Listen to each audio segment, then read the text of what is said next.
Jedediah Croft stood on her doorstep, his hat held like a shield against his chest. The cracked leather was dark with the sweat of his hands. Behind him, the August sky was not blue but a sheet of hammered brass, and the air tasted of dust. His own fields, the ones he kept scraped clean to the fence rows, were the color of old bone. The silence from his own apiary, he'd said, was the most terrifying sound he had ever known. Now he stood before the woman he and the rest of the valley had called the Weed Witch and asked to rent her bees. He needed them for his last-ditch squash, the only thing that had survived the heat in the low, damp corner of his property. He looked at her, his proud farmer's face collapsing into a plea, and Alara saw not the man who had mocked her, but a man watching his world turn to powder. It had not always been this way. 2 springs earlier, Alara had arrived in the valley with little more than a deed to a plot of land everyone considered cursed and a stubborn set to her jaw. The place had belonged to a great-aunt she'd never met, a woman remembered only for her eccentricities.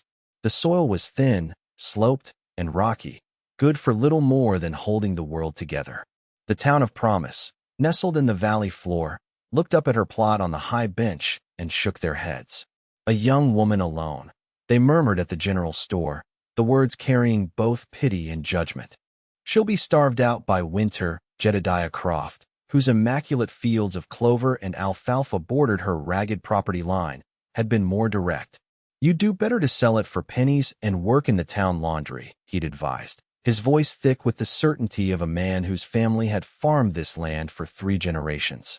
Alara had just nodded, her hands already mapping the work in her mind. Her first act was to buy 3 hives of bees. This was seen as a forgivable, if foolish, extravagance. A little honey for her tea, perhaps, but then came the true madness. Instead of buying alfalfa seed or vegetable starts, she spent the last of her inheritance on burlap sacks filled with what the seed merchant called Wildflower mix. He'd sold it to her with a shrug, as if unloading a burden. She took the sacks in a bucket and began to walk. She scattered the seeds along the dusty verges of the road leading to her property. She tossed them into the eroded ditches and the barren patches where nothing but thistle would grow. She climbed the rocky outcrops and let the wind carry the fine, dust-like seeds across the unplantable slopes. Croft had watched her from his fence line, his arms crossed. "You're planting weeds, girl," he'd called out, not unkindly. "You'll have the whole county board on you for letting your ditches go to ruin."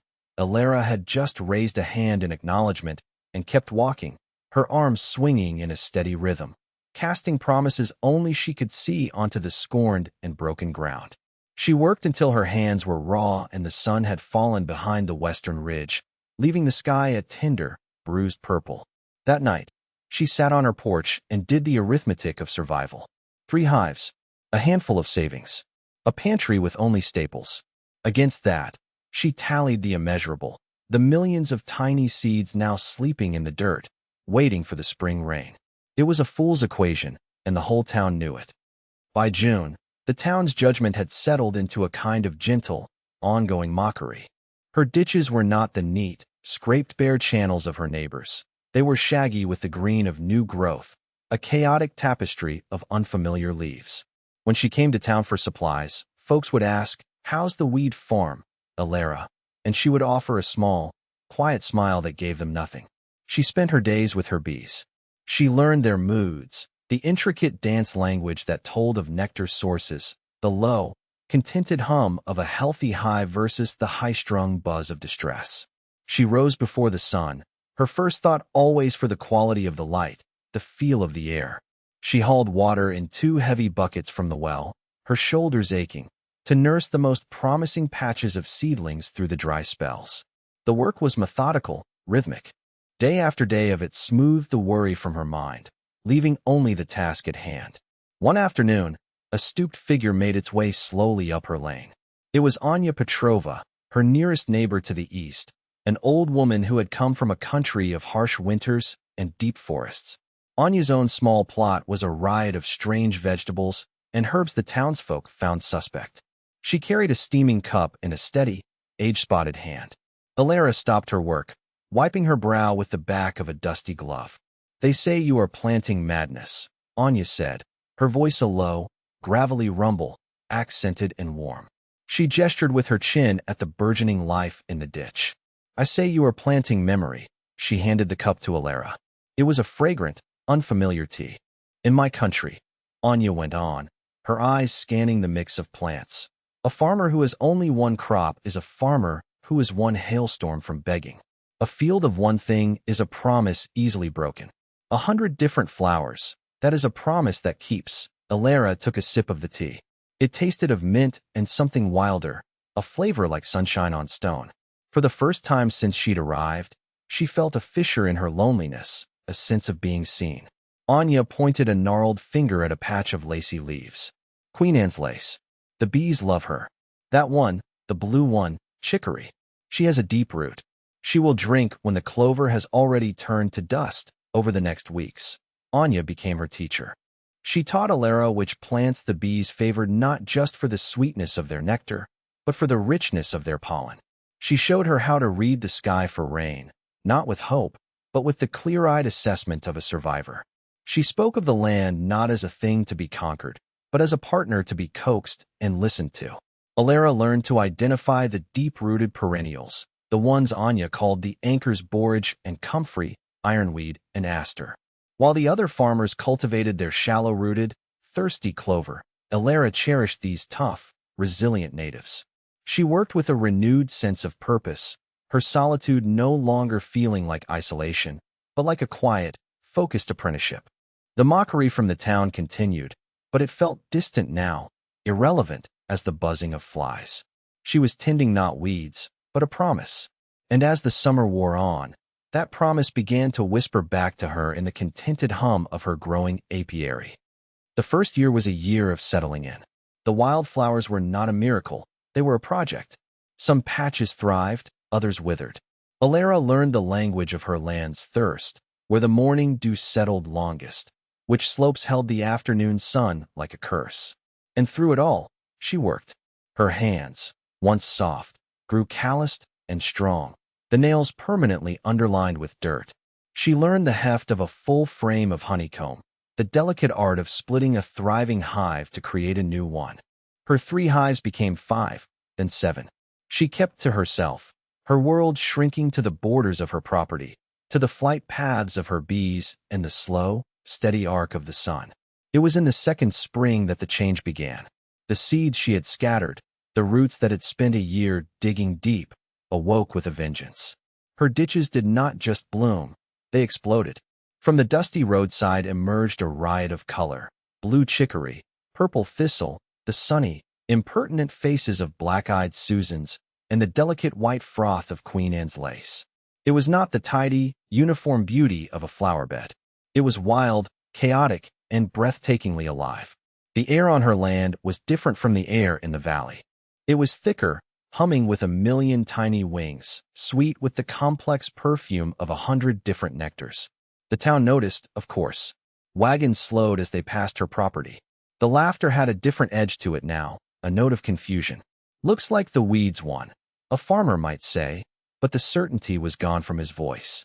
It was a spectacle, a curiosity, but still, in their minds, useless. That summer, she met Finn. He was a boy from the town, maybe 12 years old, with hair the color of straw and eyes that seemed to be watching something no one else could see. The other boys his age were already taking on the swagger of their fathers, learning to hunt and farm. Finn preferred to wander, and his wanderings often led him up the road to Alara's land. He would stand at the edge of the property, half hidden by a stand of blooming milkweed, and just watch. He watched the bees, the iridescent shimmer of their wings, the way they moved from flower to flower with such frantic purpose. Alara, cautious by nature and habit, watched him back. She saw he never harmed anything. He never threw stones or swatted at the bees. One hot afternoon, she was inspecting a hive near the road when he finally got up the courage to speak.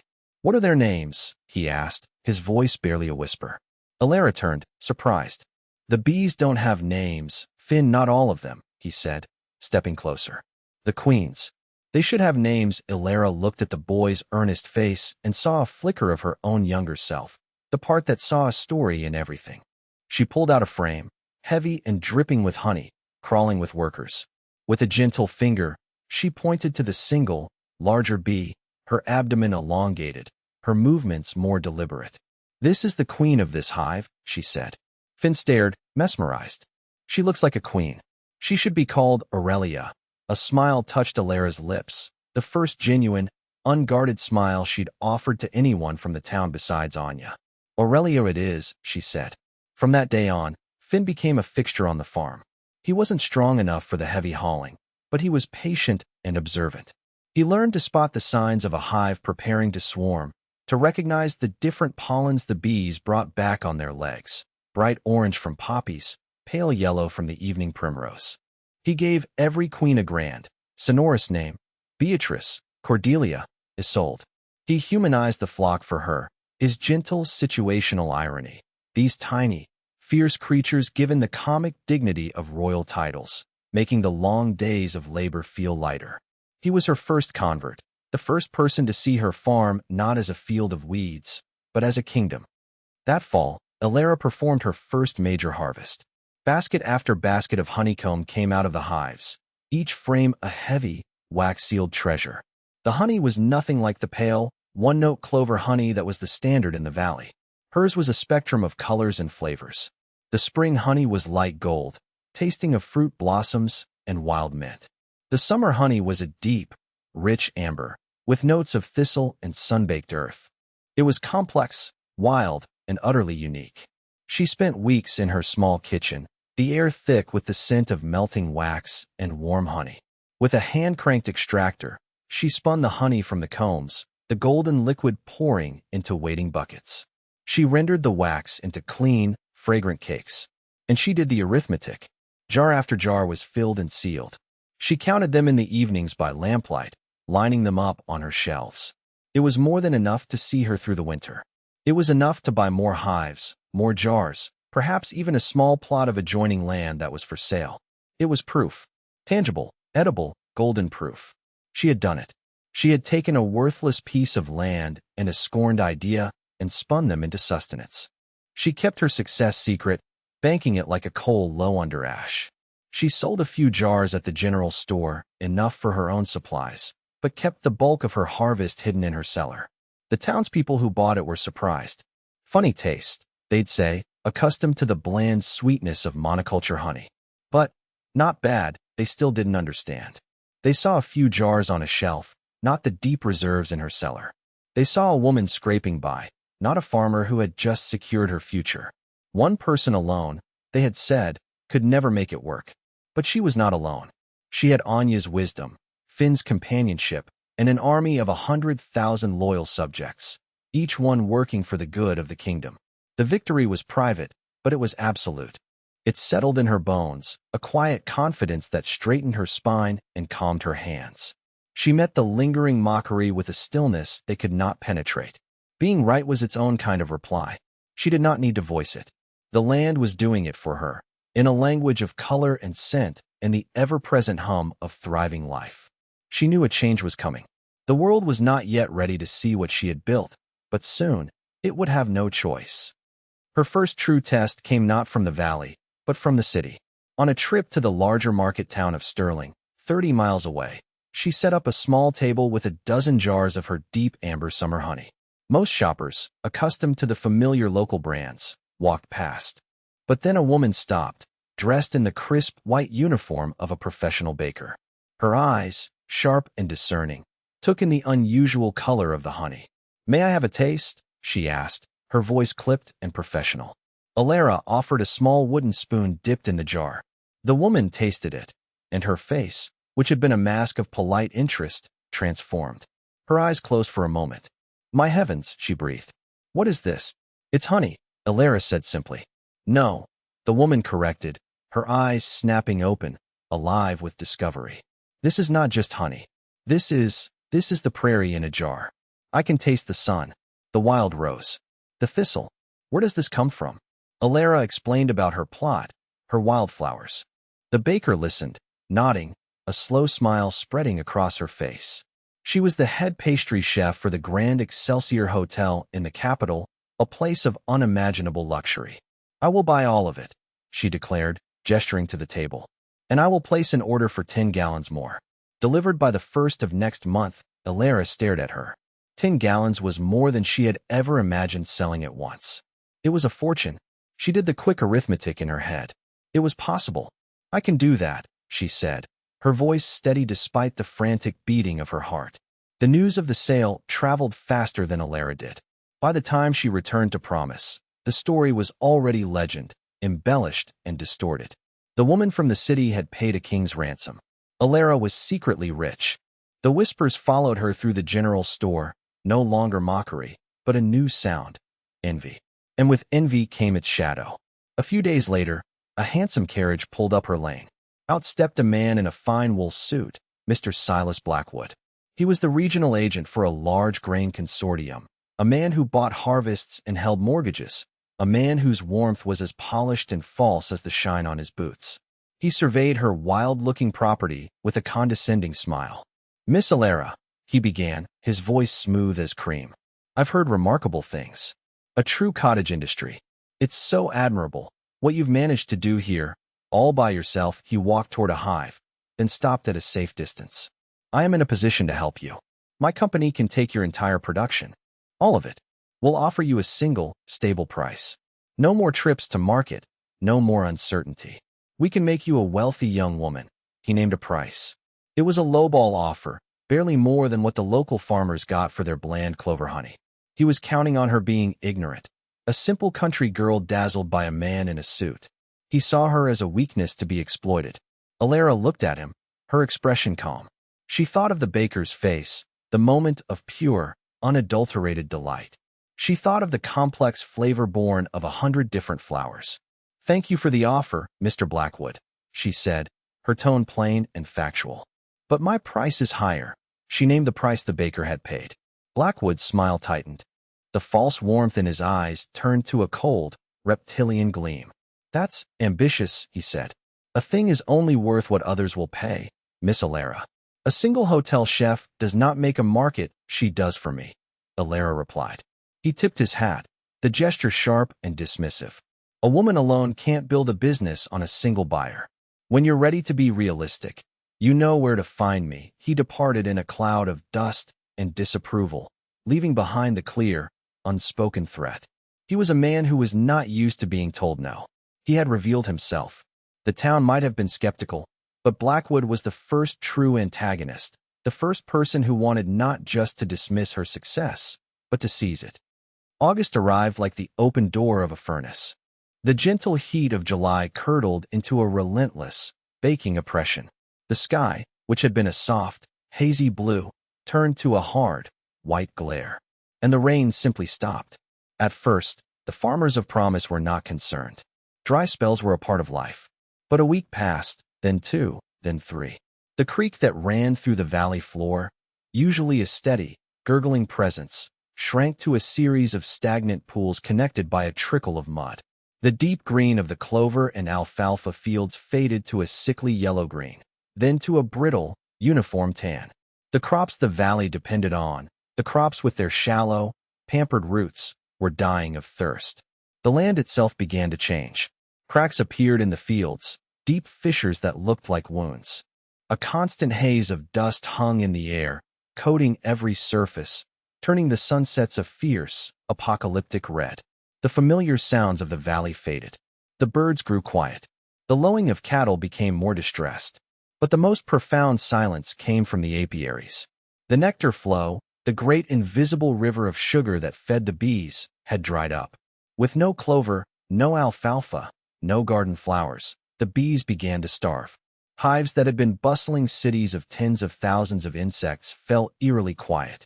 Beekeepers would open their hives to find their colonies dwindling, the bees listless, the precious stores of honey being consumed just to survive.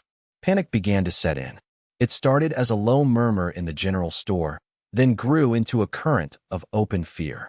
Men like Jedediah Croft, men who had seemed as permanent and unflappable as the hills themselves, now stood in tight, worried knots, their faces grim.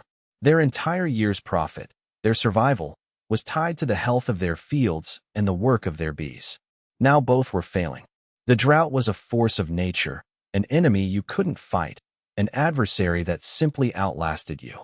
It had a personality, a cruel, indifferent character that pressed down on the valley day after day, week after week. Alara felt it too. The heat was a physical weight. The dust coated her tongue. Her own well level dropped. But her land was different. Her bees were different. In the mornings, when she walked her property, she saw that while some of her plants were suffering, the anchors, the ones Anya had pointed out, were holding on. The deep-rooted chicory was still producing its small, brave blue flowers. The prickly thistle, a menace to other farmers, was a lifeline for her bees, its purple blossoms buzzing with activity. The ironweed and goldenrod along the dampest parts of the ditches were still blooming, pulling on reserves of moisture the shallow-rooted crops could never reach. Her bees had to fly farther, work harder, but they had something to work for. Her ditches, the very symbol of her foolishness, had become an oasis in a rapidly expanding desert. The chaotic, weedy diversity that everyone had mocked was proving to be the deepest kind of resilience. She watched the sky, her heart tight with a mixture of fear and a strange, burgeoning vindication. The arithmetic she did now was not about profit, but about survival, and for the first time, her equation looked more promising than anyone else's. The great inversion happened slowly, then all at once. It was a change in perception, a fundamental reordering of value. For 2 years, the valley had operated on a simple truth. A clean, tidy field of a single, valuable crop was the sign of a good farmer. A messy ditch full of weeds was the sign of a fool. The drought burned that truth away. Now, Croft's immaculate clover fields were worthless tracts of brown dust. His fence rows, scraped bare out of pride, offered nothing. Alara's chaotic, blooming ditches, however, were an engine of survival. What had looked worthless was revealed to do the most. The mockery that had followed Alara for 2 years evaporated, replaced by a stunned, grudging silence. Neighbors who used to laugh as they passed her land now stared, their faces a mixture of awe and disbelief. They saw the shimmer of life over her fields, heard the steady, powerful hum that was absent from the rest of the valley. They saw her bees, jewels of black and gold, returning to their hives with legs laden with pollen, and they could not comprehend it. It was as if she had made a deal with the drought itself. Hunger changes a town. With the failure of the cash crops and the collapse of the bee populations, the delicate economy of promise began to unravel. There would be no bumper crop of clover honey to sell. The squash and melon harvests, reliant on pollination, were failing. A grim austerity settled over the valley. And it is easier to believe a thing is rotten than to admit you were wrong to mock it. Whispers began to circulate, darker now than the simple mockery of before. She must have a secret spring. She was a water witch. The old talk of her being the weed which returned, but this time it was tinged not with humor, but with suspicion and fear. Jedediah Croft was the first to break.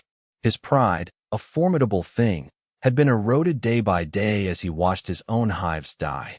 He had 30 hives, the result of a lifetime of work, and 20 of them were already dead. The rest were starving. His last hope was a half-acre of squash planted in a low-lying patch near the shrunken creek, its broad leaves still miraculously green. But without bees to pollinate the blossoms, the plants would yield nothing. The flowers would bloom, then wither and fall, fruitless. He knew where the bees were. He could hear them from his own porch, a faint, taunting hum from the direction of Alara's land. For a week, he fought with himself. Then, one morning, with the sun already blazing in the brassy sky, he put on his hat and made the long walk up the hill. And so he stood on her porch, a man undone, asking for help from the one person he had been so sure was a fool. It was the moment the whole story had been building toward. Alara looked at him, at the desperation that had finally outweighed his pride. In his eyes, she saw the reflection of the entire valley, frightened, hungry, and wrong. She held all the power. She could have refused him. She could have named an exorbitant price, extracting a pound of flesh for every joke and every dismissive word. The silence stretched out, thick with the heat and the dust and the weight of 2 years of history. Silas Blackwood returned on the same day Croft came to call. He must have had scouts, informants who told him of the valley's plight and Alara's unique position. His carriage seemed even more offensively elegant amidst the pervasive dust. He found Alara on her porch, Croft still standing there, awaiting her verdict. Blackwood's eyes took in the scene, and a flicker of triumphant understanding crossed his face. He saw not a neighborly negotiation, but a transaction of desperation. "Miss Alara," he said, his voice oozing a predatory sympathy. "A difficult time for the valley. It seems your unusual methods have paid off. You find yourself in a commanding position." He turned his gaze on Croft, dismissing him as a piece of irrelevant scenery. "I've come to renew my offer. In fact, I'm prepared to be even more generous. I will buy every drop of honey you have. I'll pay you twice what I offered before.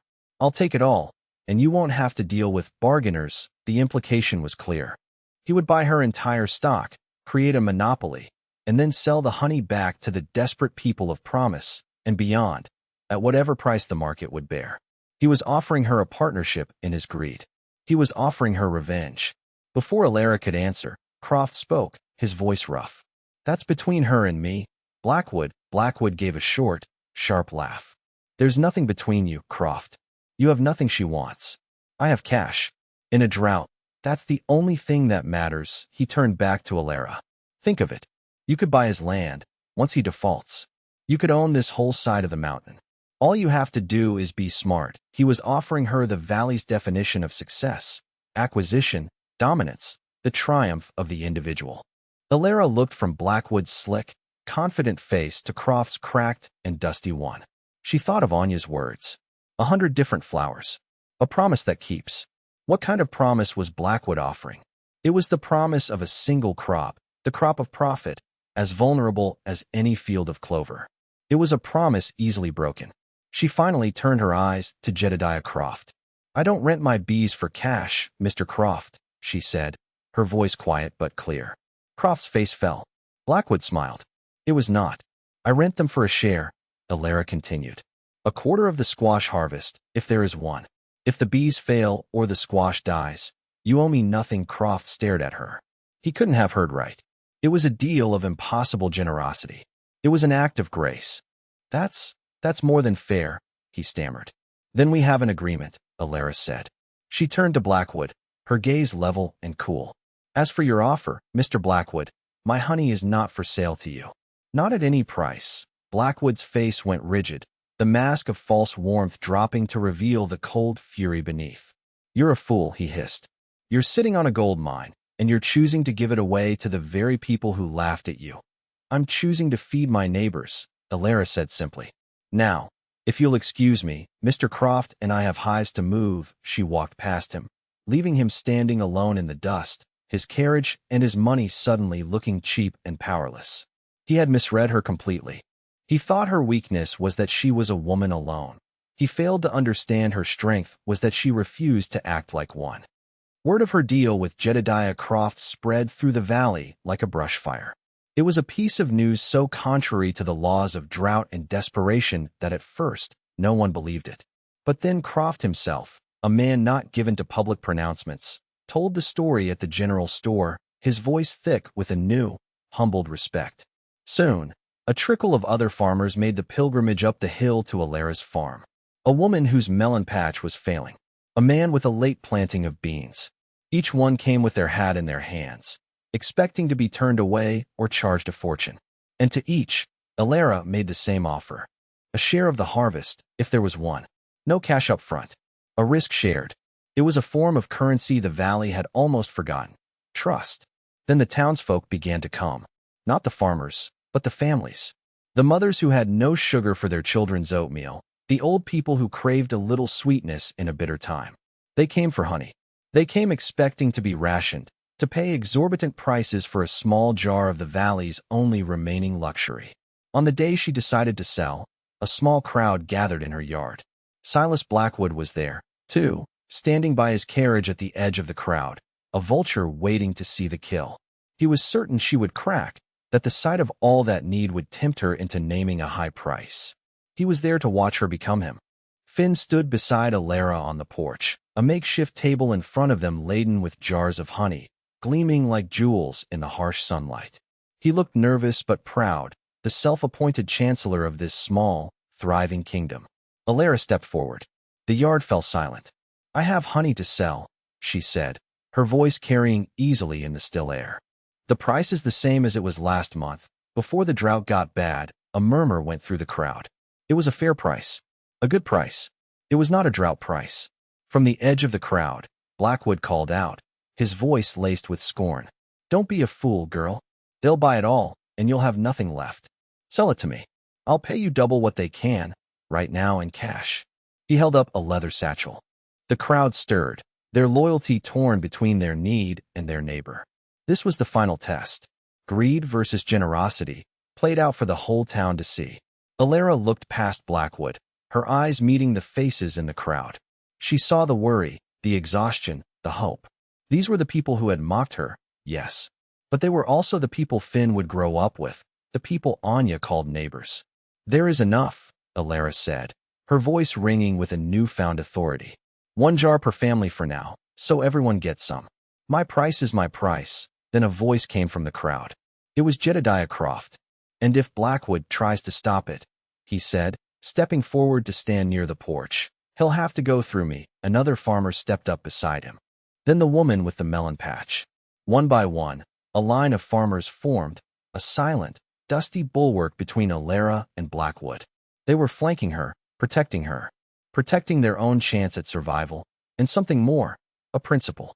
Blackwood looked at the line of determined faces, at the woman on the porch who refused to break, and he knew he was beaten. His currency was worthless here.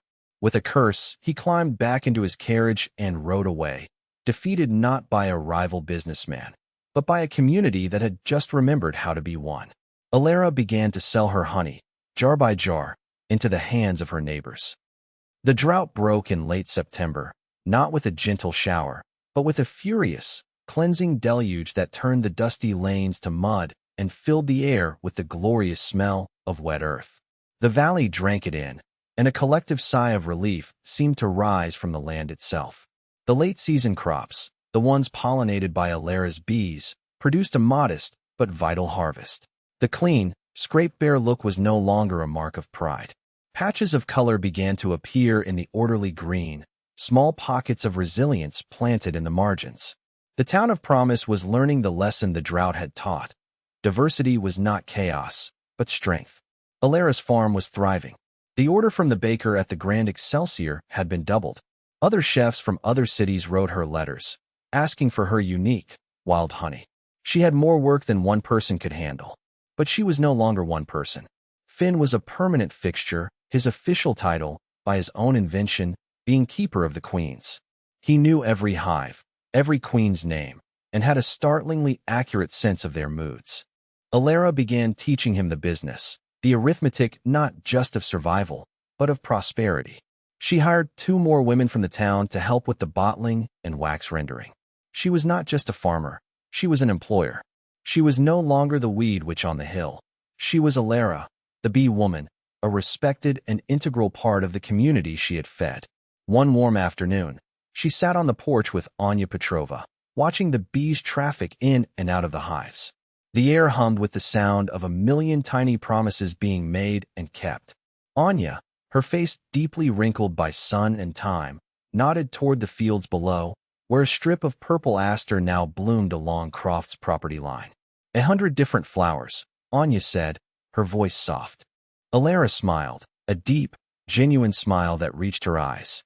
A promise that keeps. She looked out at her land, at the chaotic, beautiful, life-giving tapestry she had woven from scorned seeds and stubborn labor. She had been a woman alone, but she had cultivated not just flowers, but community. She had learned that the truest victory was not in being proven right, but in having the grace to share the spoils of that rightness. The land had tested her, the town had mocked her, and a greedy man had tried to break her. But she had held fast to a simple, wild truth, and in the end, her harvest was not just honey in a jar, but a future for the entire valley, a future humming with life, rooted in resilience, and blooming in the most unexpected places.